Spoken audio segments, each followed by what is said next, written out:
सर्वेभ्यः नमो नमः।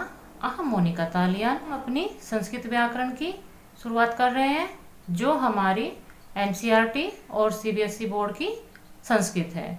आपको मेरे चैनल की प्लेलिस्ट में संस्कृत व्याकरण से 3 फोल्डर मिलेंगे। एक फोल्डर में जो आपको मैं संस्कृत की, सीबीएसई की और एनसीईआरटी की जो बुकें हैं उनके अनुसार आपको संस्कृत व्याकरण पढ़ाऊंगी। आप उसमें अपनी संस्कृत व्याकरण को समझने के बाद किसी भी बुक की संस्कृत व्याकरण को बहुत ही आसानी से कर लेंगे। उससे अलग आपको मेरे चैनल की प्लेलिस्ट में संस्कृत व्याकरण से एक अन्य फोल्डर मिलेगा। उसमें हम अपनी जो यूपी टेट और सी टेट में आपकी व्याकरण आती है उसकी तैयारी करेंगे। उसमें मैं आपको आपके चैप्टर के अनुसार संस्कृत नहीं पढ़ाऊंगी। उसमें जो मैं आपको संस्कृत पढ़ाऊंगी वह आपको आपके टॉपिक के अनुसार पढ़ाऊंगी, क्योंकि संस्कृत के सी टेट और यूपी टेट में आपके 15 नंबर आपके व्याकरण के ही आते हैं। इससे अलग जो आपके 15 नंबर होते हैं वह आपके संस्कृत पेडागोजी के होते हैं। उसको भी मैं आपको आगे की वीडियो में धीरे धीरे कराऊंगी। इन दोनों फोल्डर से अलग आपको मेरे चैनल पर इजी ट्रिक के नाम से भी एक संस्कृत व्याकरण का फोल्डर मिलेगा, जिसमें मैंने आपके शब्द रूप और धातु रूप को बहुत ही आसानी से सीखने के लिए कुछ इजी ट्रिक समझाई हुई है। आज की वीडियो में हम अपनी सीबीएसई बोर्ड एनसीईआरटी की जो हमारी बुक है उसका पार्ट 2 करेंगे। पार्ट 2 का नाम है आपका वर्ण। वर्ण के बारे में आप जानते ही हैं कि वर्ण ही भाषा की सबसे छोटी इकाई है। यहाँ पर छोटी इकाई कहने का जो अर्थ है वह है आपका कि वर्ण अथवा अक्षर उस छोटी से छोटी ध्वनि को कहते हैं जिसके और अधिक टुकड़े या खंड नहीं हो सकते। इसके बारे में आप पहले से ही जानते हैं, लेकिन आप कभी भी अपनी वीडियो को यह समझकर मत छोड़ देना कि इसके बारे में मैं पहले से ही जानता हूँ। यदि आप ऐसा करते हैं तो कोई ना कोई ज्ञान आपका अधूरा रह जाता है। यदि ऐसा होता कि आप पहले से ही वर्ण को जानते तो आपको आपकी बुक में ये पाठ कभी मिलता ही नहीं। तो आप अपने वर्ण वाले पाठ को समझ लीजिए। पढ़ो, यहाँ पर लिखा आपका पढ़ो। माता भोजनम पचती। आपका वाक्य दिया हुआ है कि माता भोजन बना रही है या भोजन पका रही है। समझो, समझने के लिए यहाँ पे कह रहे हैं आपको, इस वाक्य में 3 पद हैं। माता भोजनम पचती। प्रत्येक पद में निम्नलिखित वर्ण है। यहाँ पर इन्होंने आपके इन पदों का वर्ण विच्छेद किया है कि आपके जो शब्द बनते हैं वह आपके किन वर्णों के मेल से बनते हैं। यहाँ पर आप देखेंगे माता, माता में जो आपके वर्ण आए हैं और व्यंजन का मेल है। जब आपके व्यंजन से आपका स्वर अलग हो जाता है तो आपके व्यंजन हलंत वाले हो जाते हैं। यहाँ पर आप इसका वर्ण विच्छेद देख लीजिए। माता, माँ प्लस आ प्लस ता प्लस आ। यहाँ आपके जो यह स्वर है यह अपनी मात्रा के रूप में वर्ण के साथ आपको दिखाई देंगे। इसी प्रकार आपका भोजनम का वर्ण विच्छेद है। भा प्लस ओ प्लस ज प्लस आ प्लस ना प्लस आ प्लस मा। इसमें आप ध्यान देंगे कि जब भी आपके व्यंजन से आपका स्वर अलग हो जाता है तो आपके व्यंजन हलंत वाले हो जाते हैं और आपके शब्द में यहाँ पर अंतिम जो है वह आपका हलंत वाला मकार है। तो यहाँ पर आपके इन्होंने अंतिम में मकार हलंत वाला ही किया है। इसके बाद कोई भी स्वर इन्होंने नहीं लगाया है। पचती जो आपकी क्रिया है उसका वर्ण विच्छेद देख लीजिए। पा प्लस आ प्लस चा प्लस आ प्लस ता प्लस ई। यहाँ पर आप ध्यान देंगे कि जो आपकी ई की मात्रा है वह आपकी ता से पहले दिखाई दे रही है, लेकिन आप जब इसका वर्ण विच्छेद करेंगे तो आप अपने ई वाले स्वर को ता के बाद लिखेंगे, क्योंकि जो आपके स्वर होते हैं वह व्यंजन को पूर्ण करते हैं और अपनी मात्रा के जिस सब रूप में उनकी मात्रा होती है वह आपके व्यंजन के साथ उसी रूप में दिखाई देते हैं। यहाँ पर आप अपने वर्णों का विच्छेद इस प्रकार सीख सकते हैं। ध्यान दो, यहाँ पर इन्होंने ध्यान देने के लिए कहा है वर्ण भाषा की लघुतम इकाई है जिसके और अधिक टुकड़े नहीं हो सकते। यहाँ पर इन्होंने ध्यान दो के रूप में एक प्रकार से आपको वर्ण की जो परिभाषा है वह समझा दी है। सरल शब्दों में कह सकते हैं, वर्ण अथवा अक्षर उस छोटी से छोटी ध्वनि को कहते हैं जिसके टुकड़े न हो सके। वर्ण ही भाषा की सबसे छोटी इकाई है।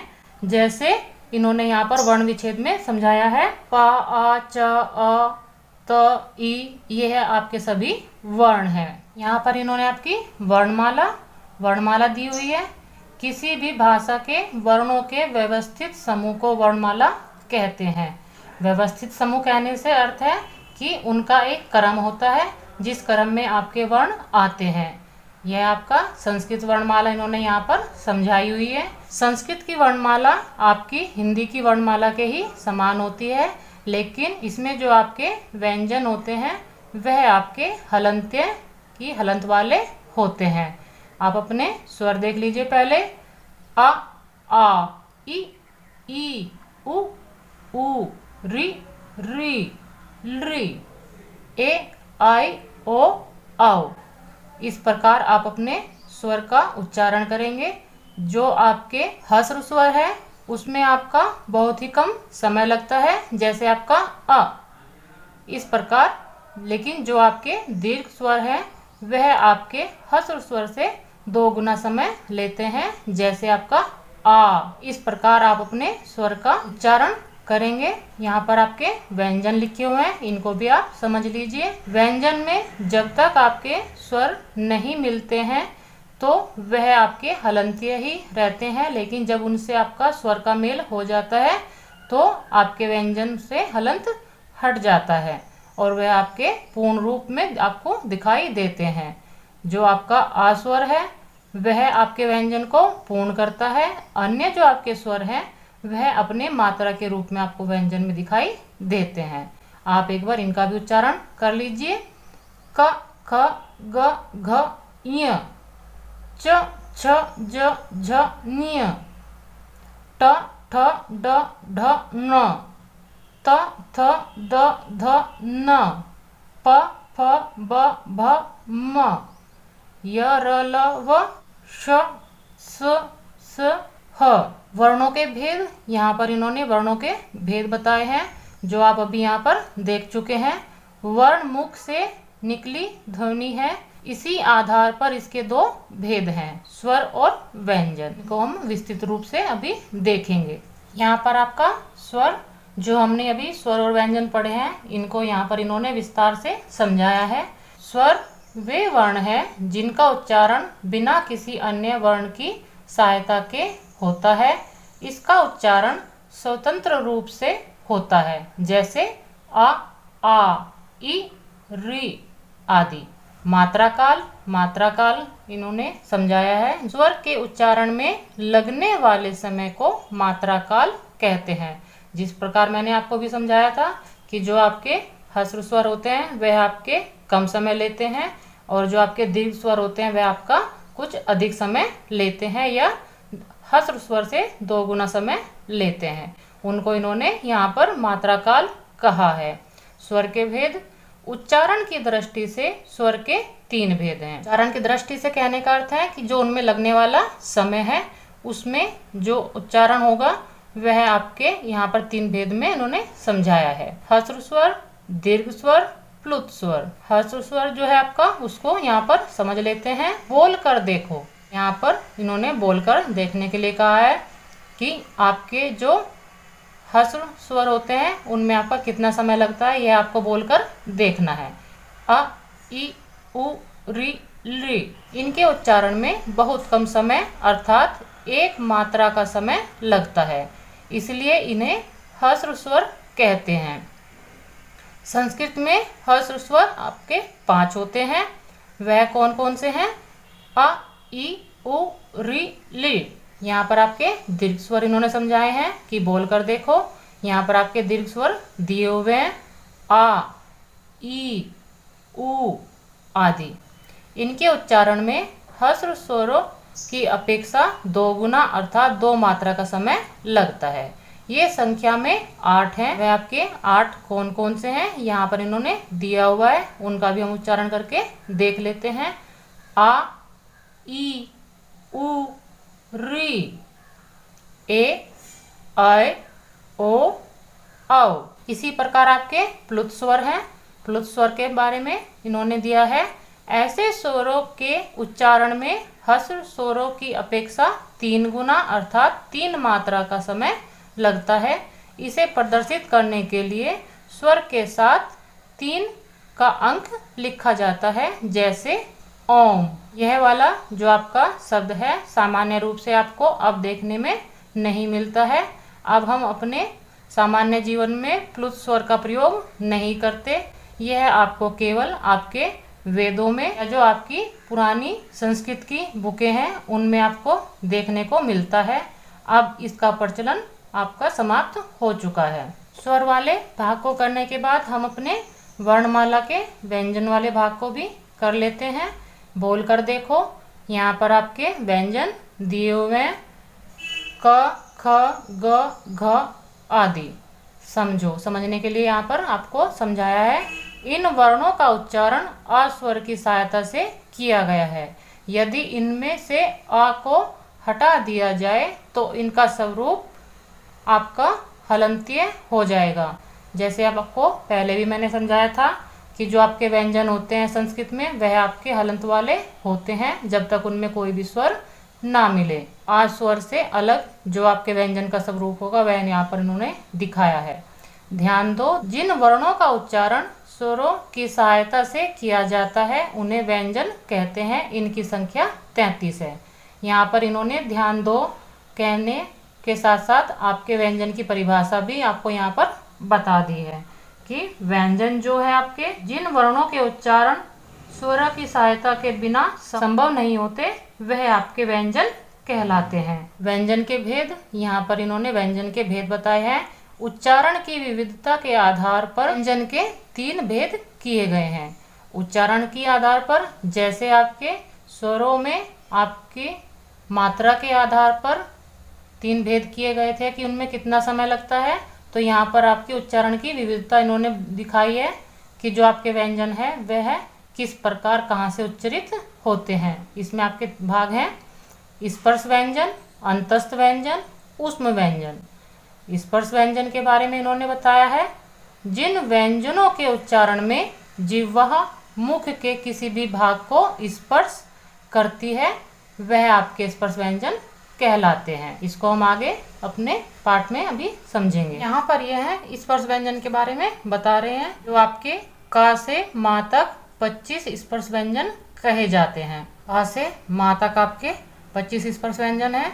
इनको इन्होंने वर्गों में भी विभाजित किया है। वर्ग के लिए इन्होंने हर वर्ग में आपके 5-5 व्यंजन लिए हैं और वर्ग का जो आपका पहला वर्ण है उसी को इन्होंने वर्ग का नाम दिया है। जैसे यहाँ पर आपका का वर्ग है, का वर्ग में इन्होंने लिया है क, ख, ग, घ, ञ। चा वर्ग है, चा वर्ग में आपका च, छ, ज, झ, ञ। टा वर्ग है आपका ट, ठ, ड, ढ, न। ता वर्ग है आपका त, थ, द, ध, न। पा वर्ग में आपके प, फ, ब, भ, म। इस प्रकार आपके 25 स्पर्श व्यंजन हो जाते हैं। अब आपके हैं अंतस्थ व्यंजन। अंतस्थ व्यंजन होता है आपका जिसके उच्चारण में वायु में थोड़ा रोककर कम शक्ति के साथ छोड़ा जाता है। यह आपके 4 है। अंतस्थ व्यंजन के बारे में है आपका अंतस्थ, जैसा आपका शब्द लिखा हुआ है इसका अर्थ होता है आपका बीच में स्थित। ये ध्वनियाँ स्पर्शों तथा ऊष्मों के बीच के वर्णों में स्थित रहती है, अतः इन्हें अंतस्थ के नाम से पुकारा जाता है। इनकी संख्याएं आपकी 4 हैं। यहाँ पर बीच में जो आपका स्थित रहने से कहा गया है कि आपके इससे पहले स्पर्श व्यंजन आते हैं, उसके बाद आपके ऊष्म व्यंजन आते हैं और ये आपके बीच में आने वाले व्यंजन हैं। तो इनके जो आपके 4 व्यंजन बताए गए हैं वह है आपके य, र, ल, व। ऊष्म व्यंजन, ऊष्म व्यंजन के बारे में जान लीजिए। इन वर्णों के उच्चारण में घर्षण के कारण मुख से ऊष्म वायु निकलती है। यहाँ पर ऊष्म व्यंजन का आपको मैं अर्थ बता देती हूँ कि ऊष्म का अर्थ होता है आपका गर्मी। इनका उच्चारण करते समय सांस में कुछ गर्मी का अनुभव होता है, अतः इनको हम ऊष्म व्यंजन कहते हैं। यह भी आपके 4 हैं, श, स और ह। इनके उच्चारण में आपको अपने हाथ पर गर्म वायु महसूस होगी। ये सभी व्यंजन स्वर रहित रूप में लिखे गए हैं। इनके नीचे एक चिन्ह लगाया गया है, इस प्रकार का आपका चिन्ह है, इसे हल कहा जाता है। यहाँ पर हल कहने से अर्थ है आपका कि हलंत, इसलिए इन व्यंजनों को हलंत कहा जाता है। यह आपकी विशेष ध्वनियाँ। यहाँ पर आपका अयोगवाह। कुछ ऐसी ध्वनियाँ हैं जिनकी गणना न स्वरों में की जाती है न व्यंजनों में, इन्हें अयोगवाह कहा जाता है। यह आपके निम्न रूप में ये निम्नलिखित है। विशेष ध्वनियाँ कहने से अर्थ है कि जो आपने अब तक अपने स्वर और व्यंजन देखे हैं, उनसे अलग भी आपके कुछ ध्वनियों का हम प्रयोग करते हैं। वह आपकी ध्वनियों का प्रयोग करते हैं, उनकी गणना ना आपकी स्वर में किया जाता, उनकी गणना ना आपकी स्वर में की जाती है और ना ही व्यंजनों में। वह आपकी यहाँ पर इन्होंने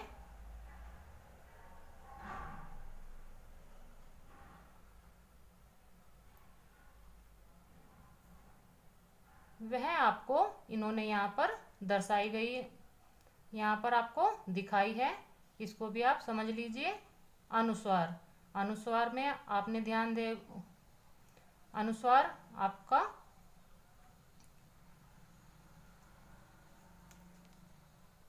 विशेष ध्वनियाँ। विशेष ध्वनि कहने से अर्थ है कि जो आपने अब तक स्वर और व्यंजन पढ़े हैं, उनसे अलग भी आपकी कुछ ध्वनियाँ होती हैं जिनका आप प्रयोग करते हैं, उनके बारे में इन्होंने यहाँ पर बताया है। अयोगवाह, कुछ ऐसी ध्वनियाँ हैं जिनकी गणना न स्वरों में की जाती है न व्यंजनों में, इन्हें अयोगवाह कहा जाता है। ये निम्नलिखित है। ये जो आपकी यहाँ पर चिन्ह आपको दिखाई दे रहे हैं, इनका प्रयोग हम अपने वाक्यों और शब्दों में करते हैं, लेकिन इनकी गणना ना आपकी स्वर में की जाती है और ना ही व्यंजनों में। आप इनको यहीं पर अलग से समझ लीजिए। अनुस्वार, अनुस्वार को इस चिन्ह द्वारा दर्शाया जाता है। यहाँ पर आपका जो एक बिंदी सी लगी हुई है, जो आपके शब्दों के ऊपर आपको दिखाई देती है, जिसका प्रयोग आप अपने शब्दों के ऊपर करते हैं, वह आपका अनुस्वार कहलाता है। स्वर के बाद नासिका से उच्चरित होने वाली ध्वनि अनुस्वार कहलाती है। जैसे आपका दंड, लेकिन इन्होंने दंड इस प्रकार लिखा है, और जो आपका हर वर्ग का जो आपका पंचम वर्ण है, उसको आप अनुस्वार बना सकते हैं। जैसे इन्होंने यहाँ पर आपका बनाकर दिखाया है कि इस वाले वर्ण को इन्होंने अनुस्वार में परिवर्तित कर दिया। अंत, अंत का इन्होंने जो ता वर्ग का पंचम वर्ण है ना, उसको इन्होंने अनुस्वरित करके आपका अंत इस रूप में बना दिया। विसर्ग, विसर्ग को समझ लीजिए। विसर्ग को इस चिन्ह द्वारा दर्शाया जाता है। इस चिन्ह से कहने का अर्थ है जो ये आपके दो बिंदी आपको यहाँ पर दिखाई दे रही है, इसके उच्चारण में स्वर के साथ हल्के ह का भी उच्चारण होता है। जब आप अपने विसर्ग वाले शब्दों का प्रयोग करते हैं तो आप उनके उच्चारण में हल्का सा ह का उच्चारण भी करते हैं। जैसे यहाँ पर प्रातः, अतः आदि। अनुनासिक, अनुनासिक में आपका इसे चिन्ह द्वारा दर्शाया जाता है। यह जो आपका, इसको हम चंद्र बिंदु भी कहते हैं। ये आपका जो निशान बना हुआ है, यह आधे चांद पर आपका एक बिंदु लगा हुआ है, इसलिए इसको चंद्र बिंदु भी कहते हैं। अनुनासिका का उच्चारण मुख व नासिका दोनों से होने के कारण हल्का सा कोमल होता है, जैसे चांद, कांटा आदि। विशेष, विशेष समझ लीजिए। अब टाइप तथा कंप्यूटर के प्रयोग के कारण अनुनासिक के स्थान पर भी प्राय अनुस्वार का प्रयोग किया जाता है। जो आपका अनुनासिक वाला चिन्ह है, यह आपके टाइपिंग और कंप्यूटर में आपको प्रदर्शित नहीं होता, तो उसके स्थान पर भी आपका जो आपका अनुस्वार वाला चिन्ह है, उसका प्रयोग अब होने लगा है। मात्रा, जब किसी स्वर को किसी व्यंजन में मिलाया जाता है तो उसे मात्रा के रूप में ग्रहण किया जाता है। स्वर के इस चिन्ह को मात्रा कहा जाता है। जैसे मैंने आपको पहले समझाया था कि जो आपका आ स्वर है वह व्यंजन को पूर्ण करता है और उससे अलग जो आपके स्वर आते हैं वह अपनी मात्रा के रूप में आते हैं। स्वर की मात्राएं इस प्रकार हैं। यहाँ पर अभी जो आपको चित्र दिखाएंगे उसमें आपकी स्वर की मात्राएं आपको समझाएंगे। जो आपको अभी स्वर की मात्राएं कहाँ है वह आपकी इस तालिका के माध्यम से हम समझा रहे हैं। यहाँ पर आपके स्वर लिखे हुए हैं, यह उसकी मात्रा रूप है। और जब आपके स्वर आपके व्यंजन से मिल जाएंगे तो वह आपके किस रूप में प्रदर्शित होंगे यह आप यहाँ पर देख सकते हैं। जैसे आपका आ स्वर है, आ स्वर के बारे में आप जानते ही हैं कि इसकी कोई भी मात्रा नहीं होती, यह केवल व्यंजन को पूर्ण करता है। जब आपके व्यंजन में आ स्वर मिल जाता है तो वह बिना हलंत वाले रूप में आ जाता है, यानी कि वह उसका पूर्ण रूप अपने आप में दिखा देता है। आ जो आपका आ स्वर है उसकी आपकी मात्रा इस रूप में होती है। जब वह आपके व्यंजन से मिलेगा तो आपका का इस रूप में आपको दिखाई देगा। आपकी ई जो आपकी ई की मात्रा है वह आपकी इस रूप में है। जब आपकी व्यंजन में मिलेगी तो वह आपका की इस रूप में आपको दिखाई देगी। ई जो आपकी मात्रा है वह इस रूप में है और जब वह व्यंजन से मिलेगी तो आपके की इस रूप में आपको दिखाई देगी। उ का आपका इस रूप में मात्रा है, जब वह व्यंजन से मिलेगा तो आपके इस रूप में आपको दिखाई देगा। कु उ की जो मात्रा है वह आपकी इस रूप में आपको दिखाई देगी। जब वह व्यंजन से मिलेगी तो आपके कु इस रूप में आपको दिखाई देगी। री की जो आपकी मात्रा रहती है वह आपकी इस रूप में आपको मिलती है। जब वह आपके व्यंजन से मिलेगी तो आपके क्री इस रूप में आपको दिखाई देगी। री की जो आपकी मात्रा है वह आपकी इस रूप में आपको दिखाई देगी। जब वह आपके व्यंजन से मिलेगी तो आपका जो रूप दिखाई देगा वह आपका क्री इस रूप में दिखाई देगा। री की जो आपकी मात्रा है वह आपकी पूर्ण रूप में ही आपको मिलेगी और जब आपके व्यंजन के साथ रहेगी तो वह आपके क्ली इस रूप में आपको दिखाई देगी। ए की मात्रा आपकी इस रूप में है। जब आपके व्यंजन से मिलेगी तो आपके के इस रूप में दिखाई देगी। आई की आपकी दो मात्राएं इस रूप में आपको दिखाई देगी। यह आपके ए का ही दीर्घ रूप है तो आपका जो रूप दिखाई देगा व्यंजन के साथ वह आपका कई इस रूप में दिखाई देगा। ओ की आपकी मात्रा इस रूप में है, व्यंजन के साथ मिलकर वह आपके को इस रूप में दिखाई देगी। औ की आपकी मात्रा इस रूप में है और व्यंजन के साथ जब वह मिल जाएगी तो वह अपने कौ इस रूप को प्रदर्शित करेगी। विशेष में इन्होंने बताया है जो आपकी ली की मात्रा है प्रचलन में नहीं है। जो आपने अभी अपने ऊपर देखा है वह आपके अब प्रचलन में नहीं है। रा में उ तथा उ की मात्रा को नीचे नहीं लगाया जाता। जैसे आपका यहाँ पर इन्होंने दिखाया भी है कि र उ आपका रू बनेगा और जो आपका र और उ है वो आपका रू बनेगा। वर्णों के उच्चारण स्थान। अब आपको वर्णों के उच्चारण स्थान आपको समझाएंगे। अब तक जो हमने आपके वर्णों के बारे में सीखा है वह उसके भेद थे कि वर्ण आपके कितने प्रकार के होते हैं। मैं आपको समझाया था कि वर्ण आपके दो प्रकार के होते हैं, स्वर और व्यंजन। उसके बाद उन्होंने स्वर के भेद और व्यंजन के भेद अब तक समझाए हैं। अब आपके वर्णों के उच्चारण स्थान को यहाँ पर बताएंगे।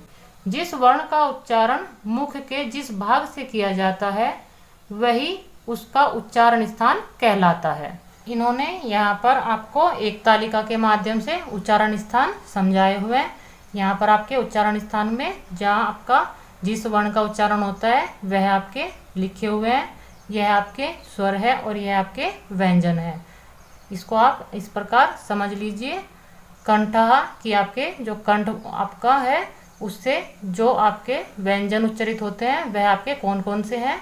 आ और आपके क ख ग घ य और ह। ये आपके व्यंजन आपके कंठ से उच्चरित होते हैं। तालु है आपका, तालु में आपका ई, च, छ, ज, झ, य और श। मूर्धा है री, यह आपके 2 स्वर हैं जो मूर्धा में आपके उच्चरित होते हैं। व्यंजन में आपके ट, ठ, ड, ढ, र और स। यहाँ पर इन्होंने हलंत नहीं लगाया हुआ। बिना हलंत के हमारा संस्कृत का व्यंजन नहीं बनेगा, क्योंकि उसमें जब तक स्वर नहीं लगेगा तो वह उसका पूर्ण रूप नहीं होगा। दंत, दंत से आपका जो दांतों से आपकी जीवा लगने के बाद जो आपके वर्ण उच्चरित होते हैं वह है आपके लृ और त, थ, द, ध, न, ल और स। ओष्ठ, ओष्ठ में आपके उ, प, फ, ब, भ, म। नासिका में आपके कोई भी स्वर नहीं होता, केवल आपके जो व्यंजन है उनके अंतिम जो पंचम वर्ण है वही आपके नासिका में उच्चरित होते हैं। य, न और म। यह आपके केवल एक ही स्थान से उच्चरित होते हैं। कुछ आपके स्वर यहाँ पर ऐसे भी दिखाए गए हैं जो आपके 2 स्थानों का प्रयोग करके उच्चरित होते हैं, जैसे आपके कंठ और तालु। आपके जो ये 2 स्वर हैं ये आपके कंठ और तालु से उच्चरित होते हैं। ए, अय। कंठोष्ठ, कंठोष्ठ से आपका ओ, औ। दंतोष्ठ, दंतोष्ठ में आपका है व। आप इनके उच्चारण स्थान को सीखने के लिए अभ्यास कीजिए। जहाँ से आपका उच्चारण स्थान आपका लिखा हुआ है कि वहीं से अपने वर्णों का उच्चारण करते हैं तो आप अपने वर्णों का शुद्ध उच्चारण कर रहे हैं। लेकिन यदि आप इनसे भिन्न उच्चारण करते हैं तो आपके वर्णों का उच्चारण आपका अशुद्ध हो जाएगा। यहाँ पर आपका संयुक्त व्यंजन दिए हुए हैं। 2 व्यंजनों को मिलाकर जो व्यंजन बनते हैं उन्हें संयुक्त व्यंजन कहते हैं।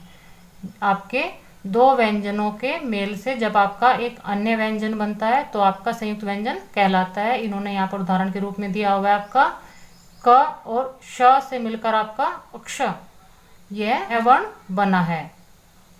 त और रा से मिलकर आपका त्र, यह वर्ण बना है। ज और य से मिलकर आपका ज्ञ बना है। इसका आप पूर्ण रूप जो देख रहे हैं उसमें आपके आ स्वर का भी मेल है।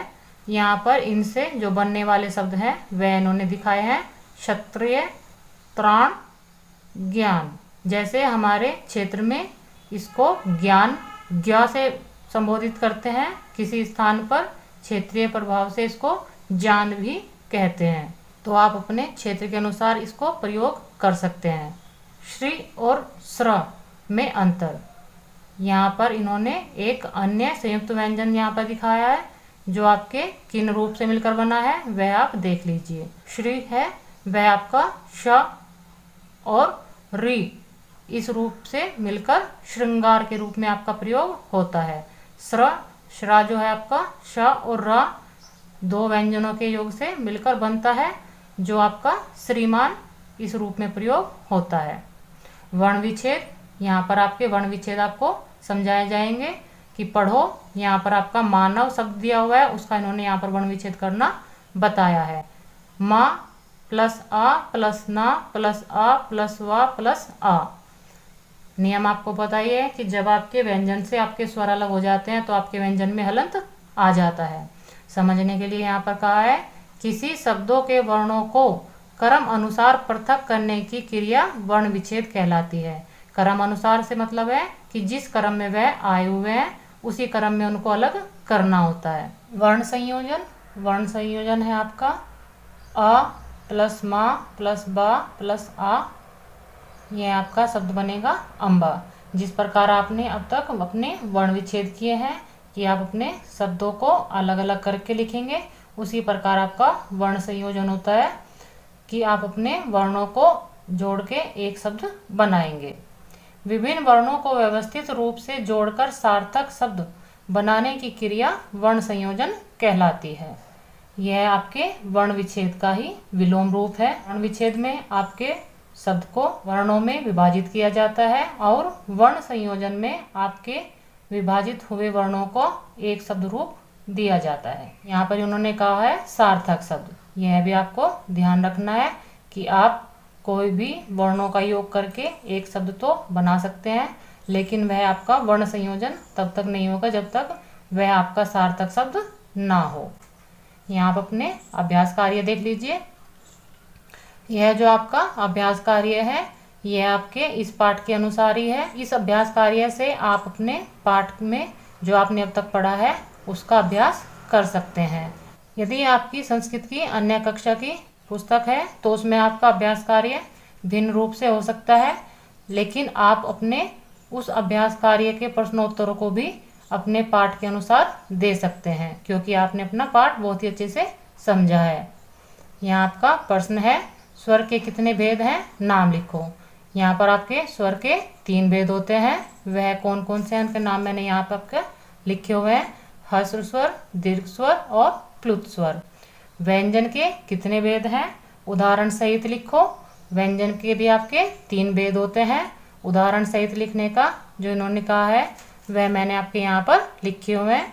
जो आपका स्पर्श व्यंजन है उसमें आपके का से माँ तक के व्यंजन आते हैं।